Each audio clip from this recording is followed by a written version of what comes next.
Hello, everyone. Katie, thank you for joining me. I really appreciate you being here. And to everyone watching at home, hello. Today we're going to talk about Canvas, and we are going to start from the beginning. So we are going to I'm going to show you where Canvas is, how to, I can't show you how to create an account because I already have one, but you're going to create an account, and then I'll show you how to create a new course, and I'll go over kind of the course menu inside of Canvas. But mostly we're going to be talking about how to make modules, how to edit modules, how to move modules around, and we might start to skim into pages a little bit, just a sample or two. I don't know how far we're going to get, but since Katie's the only person who showed up, it's going to be very geared to what she wants to learn. So let's get started.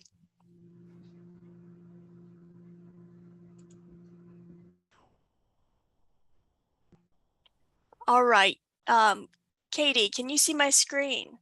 Yes, I can. Okay. So to get to Canvas, you would just type in canvas.instructure.com and hit enter. And that will take you to Canvas. Now, because I'm already logged in, it's just taking me straight to my dashboard. But if you're a new user, you should see some option to create a new account. Do you see that? Yes. Awesome. Create a new account, and I will wait patiently for you. Okay. So while Katie's creating an account, we have come in on my dashboard, and your dashboard will not look like mine, thankfully. What you're seeing here is I have a bunch of invitations to students' courses that I have not accepted yet.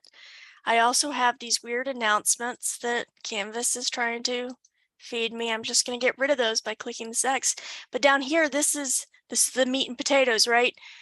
This is what we call our dashboard, and each of your courses show up as a card on your dashboard. Katie, how's that account creation coming? I'm logged in. Awesome. Do you, on the right side, see something that says start a new course? Yes. Okay, so when you log in, look over to your right where my mouse is. You should see a start a new course. We're going to click on start a new course, and it's going to prompt you. I'm going to say free for teacher. That's new. I haven't seen that before, but it's going to prompt you for our course name. This course name, I believe, can have spaces in it. If it prompts you for a course code, or I forget the exact naming, but there's something it might ask you for where you can't put spaces in. But what I want you to do is instead, don't name it Introduction to Distance Education or MED 7472, because that gets really confusing for me. Name it what your course actually is called. So I'm going to call mine, 5th grade math. That's a terrible name.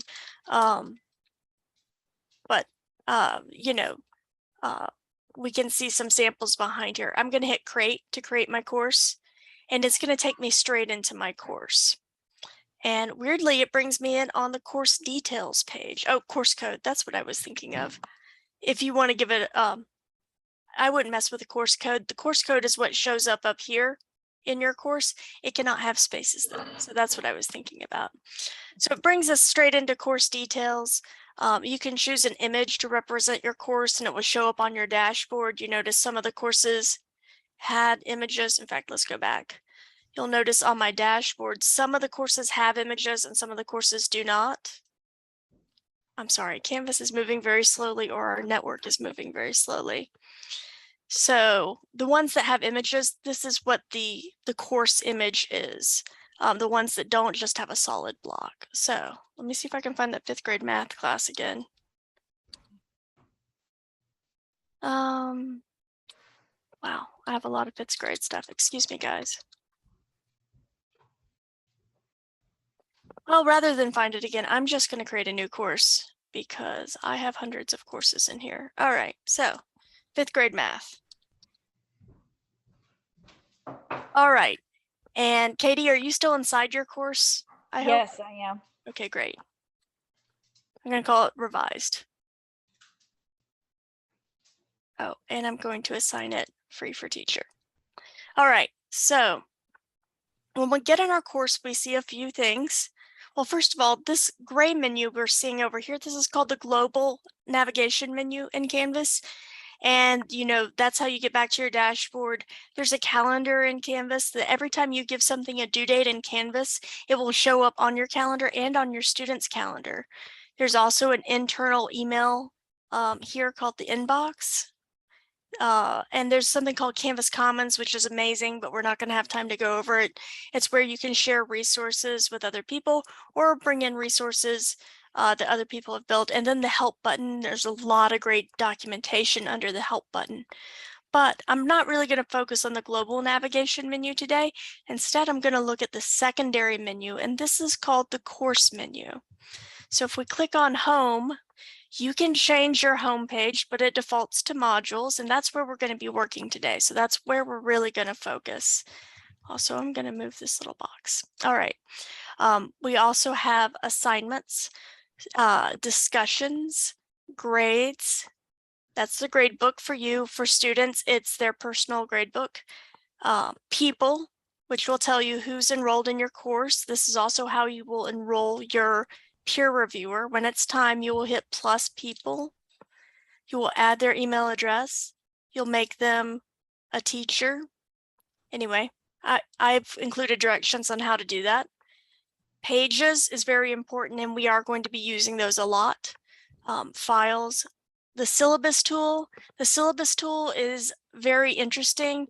A lot of people don't like it. At least let me rephrase. A lot of higher ed faculty at the university I worked for did not like it. I've only ever met one person that liked the syllabus tool. I might recommend hiding the syllabus tool and creating a page for your syllabus, but we'll talk about that in a second. Outcomes is related to something that has to be built institutionally, where you can build in rubrics and assessments, and all the data feeds upwards through a hierarchy that has to be built on the back end. So we won't be using outcomes. Rubrics is just what it sounds. You can build rubrics and you can attach them to your assignments or discussion boards or anything that's graded. You can put a rubric on. Quizzes is what Canvas calls test. So you can make a test or a quiz, whatever you want to call it. And you can also make surveys, both graded and ungraded surveys in here. So lots of different things, and you can do lots of different, you don't just have to do multiple choice tests. You can do essay, short answer, matching, fill in the blank. I don't recommend those, but all sorts of different quizzes you can make. Modules, which is where we're going to be working mostly today. Big Blue Button is a video solution. I don't want to talk about it. It's typically something you pay for. You can have a limited amount of free stuff with it, but if you really want to use it, your institution has to pay for it. At least that's the way it was when I was a full-time Canvas person. Collaborations is a way you can integrate your Google account with this, so they can work on Google Docs or anything that you could have in a Google Drive together. So it's neat because they can all work on it. Attendance isn't something we use a lot in the online world, but if you were using Canvas to supplement your face-to-face class, there's something called roll call. And so right now we're seeing roll call, and you can mark people present or unpresent. So if I had students, they would show up, and I don't know why I'm talking about this because this is an online class. So I'll move on. New analytics, it's learning analytics. And then settings is the page we came in on. This is where you can choose a picture. This is also where you can edit your navigation. So right now, this is what we're seeing, but I know I'm not going to use Big Blue Button, so I can drag that below this line and I can hit save. You do have to hit save. And when that occurs, you see Big Blue Button is now not visible to students. It's always visible to me though, because I am the instructor, right? And there's other fun things you can do in settings, but we'll stop there for settings. I don't want to delve too deeply. What I really want to do is to get you familiar with modules and a little bit with pages. So let's go to modules. And Katie, if you want to play along, we're going to click the blue button that says plus module. So in Canvas, typically when you go to something, the blue button is what you want to push in terms of, make a new module or save or create a new quiz. So we're going to click plus module. And all we have to do is give it a name. So, oh, look, I've done this before. I'm going to use getting started. And then you hit add module. That's all you have to do to create a module in Canvas. Now you can get fancy. You can lock it until a certain day or time.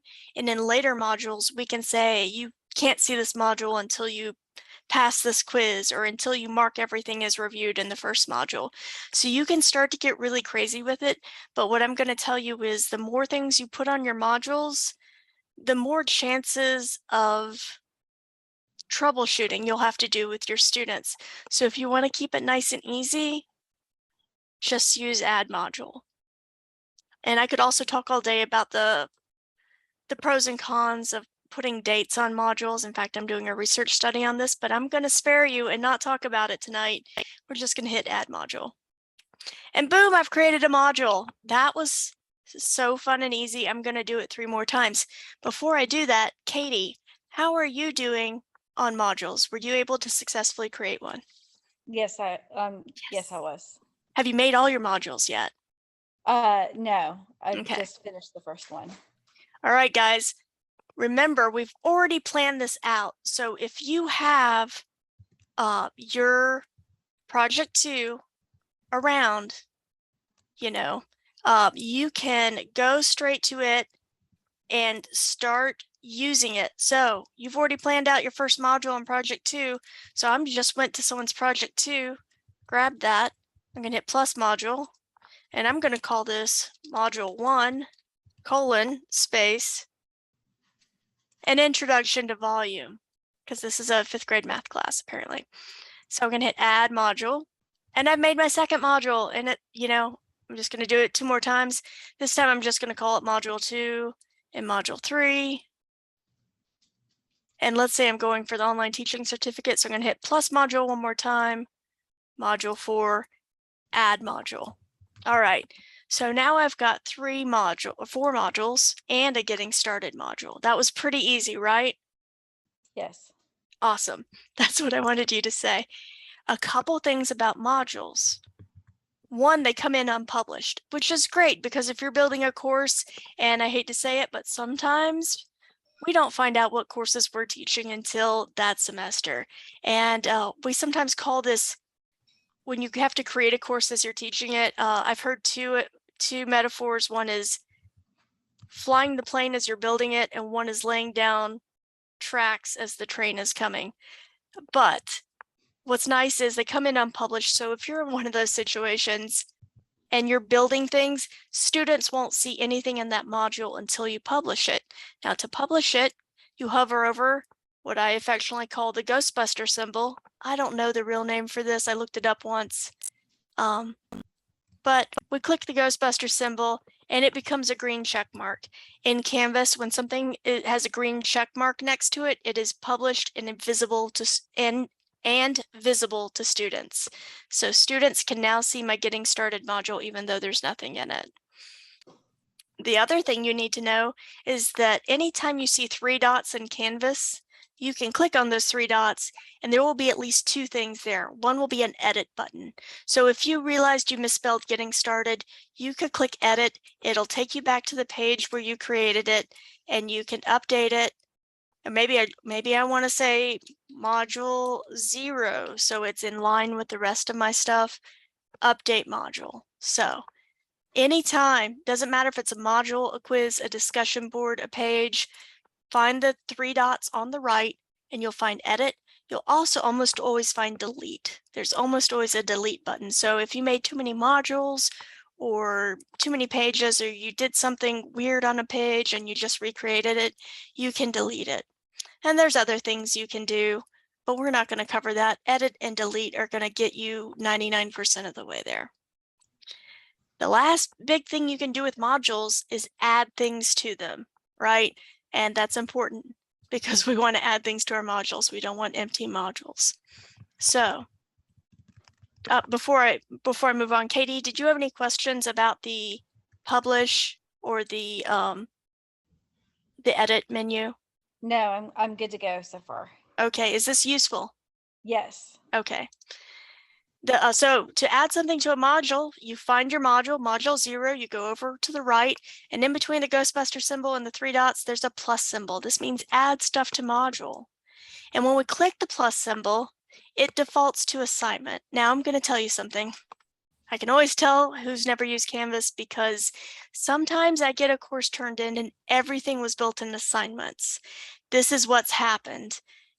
They don't know that this is a drop-down menu, right? And so these are all the things you can put into a module. You can put a quiz in a module, you can put a file, you can put a page, you can put a discussion.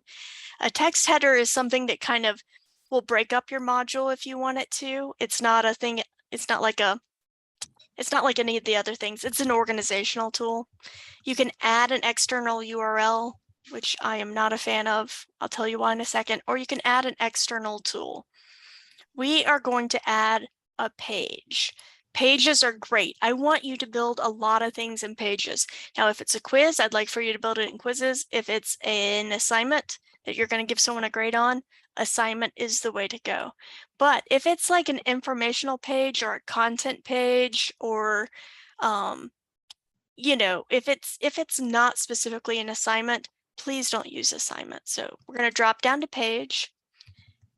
And if we had pages built, it would list all our pages, but we don't. So we're going to create a page, and then it prompts us, what do you want to name this page? And so I want to name it Meet the Teacher. We're going to start with Meet the Teacher. Everyone should have a Meet the Teacher page. Sometimes I get courses where the teacher hasn't put their name anywhere, or it's only on the syllabus once. We want to be able for students to know exactly who's teaching this course, and to know a little something about you, right? A little something about yourself, a picture of yourself, and also vitally how to contact you. So we're going to create a page to do this with, and we're going to call it Meet the Teacher. The indent in modules, you can indent things that can be aligned or whatever. It's a nice organizational tool. We're not going to use it now. We can always indent things later. So I'm going to add the item, and I see that now under module 0, I have a Meet the Teacher. Katie, I don't know if you tried to create a page or not. I did, and it was easy with your instruction. Yay, I'm glad. So now we're going to click on Meet the Teacher. And we're here. Guess how we edit this? I'm going to let Katie take a wild stab at it. You'll go to the 3 little dots. You can, or on this, they've conveniently placed an edit button. But but there is delete under there. But yes, this page is so commonly edited because it's created blank that they just went ahead and pulled edit out for you. We can also see that it's unpublished. We could publish it here, or I'll show you how to do it back in modules. But we're going to hit edit. And it's good that it's unpublished because there's nothing in it, right? So right now we get to something called the rich content editor. And that is this little box up here with all these options, kind of like a Word, like Microsoft Word or any word processing. You can change the font. This is super important. If you haven't watched my video on formatting things, you can create a heading. Don't just make it bold and make it 14-point font. Use this for screen readers. But there's bold, there's italics, there's underline. You can change the color of your background or your font. I recommend black. There's math formatting. You can add a link, you can add a picture, you can add media, you can add a file. This plugin is different apps that you can connect with. There's the align, there's your bulleted things, there's probably an indent. Yep. So you can see all the different things. This is math, the equation editor, I think. Yep. So you can see all the different things you can do in here. You can also, if you're good with HTML, let me move Zoom box. Down here, there's an HTML toggle. So if you need to do something in HTML, you can. That's advanced stuff. We won't go there right now. Let's see, where will this go best? All right, so here's the deal. Here's where we don't want to copy and paste. So you saw I was able to copy and paste from that, from the from the project 2 earlier, if you try to copy and paste something from a Word document in here, it's going to look pretty bad unless they've somehow magically fixed that. And that goes for every LMS. So what I like to do is, this is a little designer trick for you. Hold on, let me go get some text. I'm doing this on my other screen, so you cannot see me, but I'm going and I'm grabbing my biography from somewhere else. And what I'm going to do is I'm going to bring up something called Notepad. So if you use a Windows computer, you'll have something called Notepad. It's a plain text editor. And what I'm going to do is I've copied and pasted my facilitator bio into here. And what this does is it strips out all the nasties. It takes out all that formatting that Microsoft Word puts in behind the scenes, and it makes it nice and clean. Now, if you're on a Mac, there are Mac versions of plain text editors. You will have to Google one. It could be that Pages could do it. You might be able to put Pages into a plain text mode. I think Pages is what Mac calls their word processor, but I don't know. But every computer should have some kind of option for this. And now that I've copied it into the Notepad, it's stripped out all the junky coding. I'm going to copy and paste it into here. It looks nice and clean. I like this. Now the next thing I'm going to do is, I haven't put my name on this yet. It's just something I was complaining about earlier. All right, so what I want to do now is, I've got all my text in here, but I do have a couple headings. So I'm not going to bold these, and I'm not going to change the font. What I'm going to do up here is I'm going to go to my rich content editor. There's something called paragraph, and I want to make Allison Wilcox really big. So I'm going to do heading 2. And then I want people, if they're using a screen reader, they can skip to my facilitator bio by going to heading 3. Oops, and you can see here my first sentence became heading 3 too. Sometimes this happens. So I'm going to highlight that and turn it back into a paragraph because, okay, they're connected somehow. If this happens, just hit enter, try it again. There, and then delete that extra space. So you might have to play around with it. Don't be afraid, don't get frustrated, just always try an enter, or always try just messing around with it. That one worked. And so now I've got my Meet the Teacher page, but I am crucially missing my image. I want to have a picture of myself, right? So I've copied and pasted. I've used the heading thing to make these look good. They look good and they're accessible. And so maybe at the top of facilitator bio, this is a weird little Canvas trick, okay? I want my picture to go over here, but if I put it over here, if I clicked at the end of this and put the picture in, it would do some weird stuff. So you always start off on the left, go to photo. So up here, this little, you can barely see it, but it's a mountain with a sun over it. Go to images. I am going to, there is an option for me to use my computer, upload my image. Okay, hang on a second.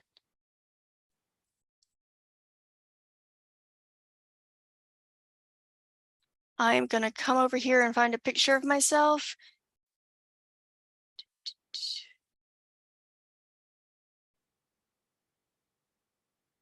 And I can just drag and drop it in here, or I could have browsed. Alt text. So one thing people frequently get sort of feedback on is if your photos don't have alt text. So the best thing to do is, as you're building your course, go ahead and add alt text. Picture of a woman with brown, hair, smiling. All right, describe what the image is. And so this helps screen readers tell the person using them what that image is. Is it important? Is it something that's critical to them learning the content, or is it just a picture of a woman with brown hair smiling? So we're going to hit submit.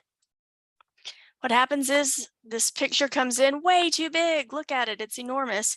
And it also does weird things to my paragraph. So I'm going to click on the picture.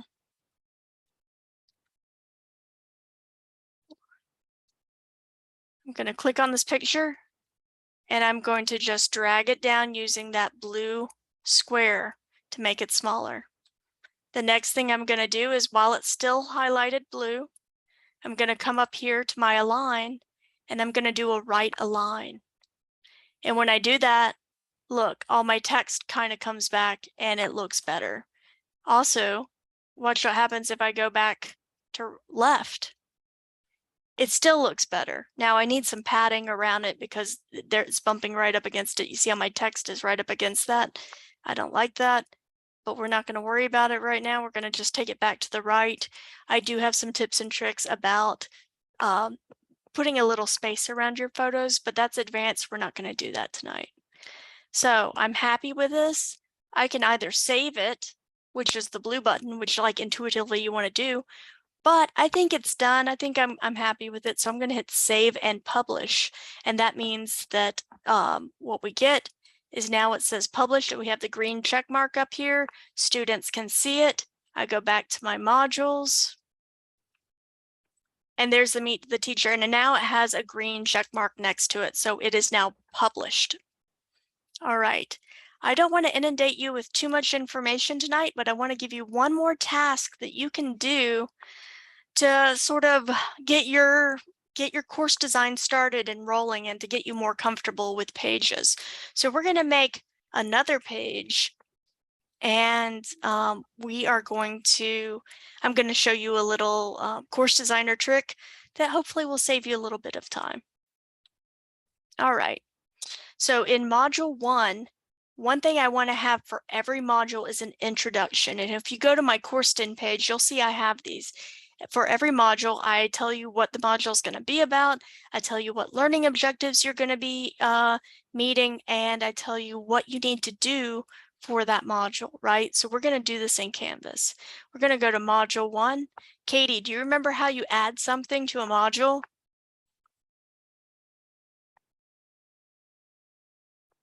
Caught Katie by surprise, or she might be dealing with her family. I'm not sure. So Sorry. Yeah, that's okay. I was. Oh gosh, I'm still. It's okay. I'll repeat the question because I might have caught you unawares. How do you add something to a module? Right now, okay. I am trying to get out of this. I'm still in the Meet the Teacher. Okay, I'm sorry. I didn't No, mean to pull you away from no, that. no, It no, does you're not go as fine. fast if you don't have it already written. I'm sorry. And I know I went really fast through that. So like, please feel free to rewatch this video. Skip to that part if you need to go through that again. Okay, so you would go to the little plus button. Yes, excellent. Okay. All right, good recall. We're going to go to the plus button, and we don't want to make an assignment, not yet, because we want to do a module overview. And if they're not getting a grade on it, don't use assignment is my plea to you guys. Please don't use assignment for module overviews. You want to go down to page again. And now we're seeing the Meet the Teacher page. We don't want that in here. We've already got it in module 0. We want to create a new page, and we want to call it module 1 overview. Add item. Now, I could create this module 1 overview, and then I could go and create a module 2 overview and a module 3 and a module 4, but they're going to have the same elements every time. So what I'm going to do is I'm going to create sort of a skeleton module 1 overview, and then I'm going to copy it, and I'm going to show you how to move things around in Canvas. So for my module overview, in every module overview, I'm going to want to have sort of like a narrative introduction. So let's see, introduction. You don't have to do it exactly this way, but I do want to see learning objectives and at least a list of what they're going to do. And, I like a little picture kind of previewing what we're going to cover to get my interest flowing and, you know, for those visual people out there. So introduction, here I'm going to type an intro paragraph, but I'm not going to do that right now because I am just going to keep this sort of as a placeholder. And I'm also going to do learning outcomes or learning objectives, whatever you call them in your thing. And then I always begin it with, after this module, you will be able to, and then I want to start everything with a verb because we're completing this sentence, right? After this module, you'll be able to identify the parts of whatever. And those are going to be in a bulleted format. So I'm just going to put a space, space, space. Normally you have about 2 to 3 outcomes per module, depending on how big they are. And then this last row, I'm just going to hit this bullet thing again up in my rich content editor to get out of the list. And then finally, I might call this module activities, or I might call it to-do list, or whatever you want to call it. Don't call them both, you know, pick a vocabulary and stick with it. And then in this module, you will colon, and then I might do a numbered list this time. So if I click on the arrow next to the bulleted list up here, I can do numbers, right? And so I'm not going to fill these in yet. The next thing I want to do is I want to make sure it's accessible, right? So because this would be a heading, I'm going to make it a heading 2. That looks a little big. Actually, I want to go heading 3 on this. Then I'm going to make this a heading 3 because they're all equally important. Sometimes if there's a hierarchy to your headings, you want to use heading 2 for the most important and heading 3 for the subheadings and so on and so forth. But these are all equally important. So I'm going to make them all heading 3 because I want them a little bit smaller. This up here, your page title always shows up as a heading 1, so it's already accessible. All right, so instead of filling this all out, which I will in a second, I'm going to hit save. I'm not going to hit save and publish because I don't want students to see it yet, but I'm going to hit save, right? Now, so I don't have to do all of this again. What I'm going to do is I'm going to go back to modules. I'm going to find this module overview, and I'm going to do something new that you haven't seen before. I'm going to go all the way over to the right to the 3 dots, and I'm going to duplicate it. Boom. And then I have 4 more modules, so I'm going to duplicate it a couple more times. I'm going to duplicate, and then I'm going to click on those 3 dots. I'm going to duplicate it one more time. Here's the fun part. This is where I get to show you how to use all these different little things. Is I'm going to start dragging things around. In Canvas, these 8 dots, when you hover over them, you get like a 4 arrow cursor, like a cross cursor, right? Once this happens, I can click my mouse down, drag and drop it to module 2. Oh, that didn't work. Drag and drop it to module 2. Wow, it is being very stubborn. Maybe it won't do it anymore. Canvas does change. Let's see, I want to send to, nope, can't do that. Move to, here we go. Module 2, move. All right, that's terrible. You used to be able to just drag and drop these. I'm very disappointed. Oh, you still can. Just don't drag them into the drop files here. Okay, my bad. And then down to module 4, in between that dotted line and the module, let it go. Now you're saying, Dr. Wilcox, now it says module 1 overview copy 3. Yes, every time I made a copy, it gave it a number because pages can't have the same name. That's okay. We know how to edit it. Katie, do you mind if I pick on you one more time because you're the only person here? No, that's okay. How do I edit something? You go to the 3 little dots. Yes, yes. You can't see me pointing. It's my hand. Oh, I was trying to point at you, but yes, that's how you do it. All right. So we go to edit, and then I just get rid of everything after module 1 and I say module 2, update. Boom, it's done. Oh, I didn't keep the overview. So I go back to the 3 dots, I hit edit again, and I say overview. Got a little zealous there. And I just do that for all 3 of these. Edit, module 3, overview, get rid of the copy 2. It has a unique name now, so I can do that. And the last one is module 4, edit, get rid of the copy. That was our first one. And 4. All right, so now I have my 4 overview kind of skeletons, right? Now I can just go into overview 1 and guess where I'm going to get some of the, well, I'm going to have to write a paragraph. There's no way I can get around that. But guess what? Everything else is done. So I can go to my module design table that we worked on, and I can copy and paste these little puppies right here. And this person did it really nicely. 1.1, that's module 1, objective 1. It's beautiful. So if there's ever a question about what objective, they all have a unique number. So I copy it. I come over here, I paste it into Notepad because I want to get rid of that word gunk. And then I go back in here, I click the edit button, and I can just add them one by one. It did not like that. Sometimes you got to play around with it, guys. That's all I can tell you. There we go. If at first you don't succeed, just mess around with it. And so maybe I like the module 1.1. I might even get rid of that bulleted list. Or I might not. I might say, you know what? I like the bulleted list better. Even though I sort of love the 1.1, but there we go.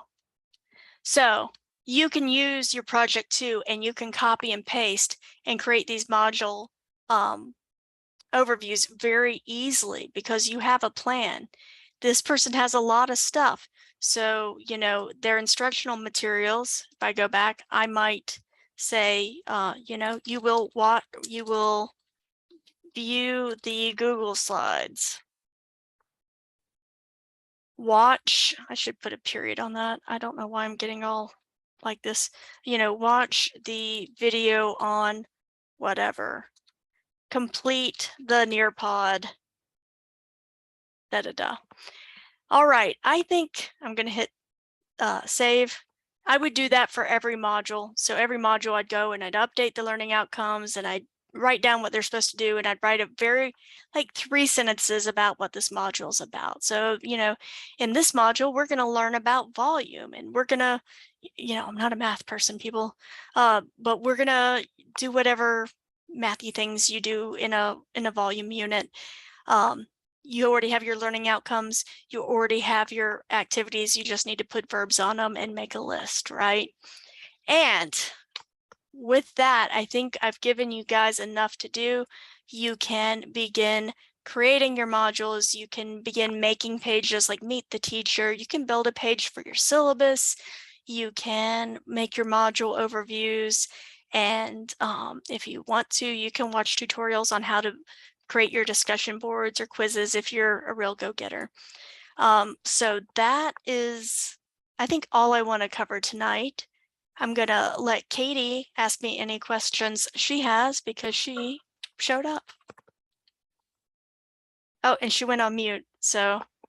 Sorry, no, my son was having a coughing fit, so I was trying to mute him. Oh, I'm sorry. You're all right. No, I don't have any questions right now. What you explained really helped me know where to start, because since I had no experience with it at all, no, this tutorial has really helped me Okay. feel comfortable and get Yes. started. So that's what I'm going to work on, is what you showed me today. Yeah, if nothing else, you know where the edit button is, and Yes. you know plus always means create something, and you know how to edit, you know how to delete, and you know about the rich content editor, and that's going to take you a really long way. It won't take you the whole way, but that's going to get you pretty far in Canvas. So I'm glad this was useful to you. I'm glad you feel comfortable. Obviously, email me if you have any questions. I'm going to be doing more of these sessions, and I might throw in a Canvas Q&A for people who already know how to use Canvas, but they have questions about maybe how I want something enacted or how to do some little thing. So thank you so much for showing up. I'm glad because I think other people will watch this video and will get something out of it, and I wouldn't have recorded it if you hadn't shown up, Katie. So I'm glad you were Well, here, I and thank you appreciate for you playing recording. along. No I, problem. I Thank you appreciate so it. much, Dr. Wilcox. I appreciate it. Have a good night. You too. Goodbye, everyone. Bye.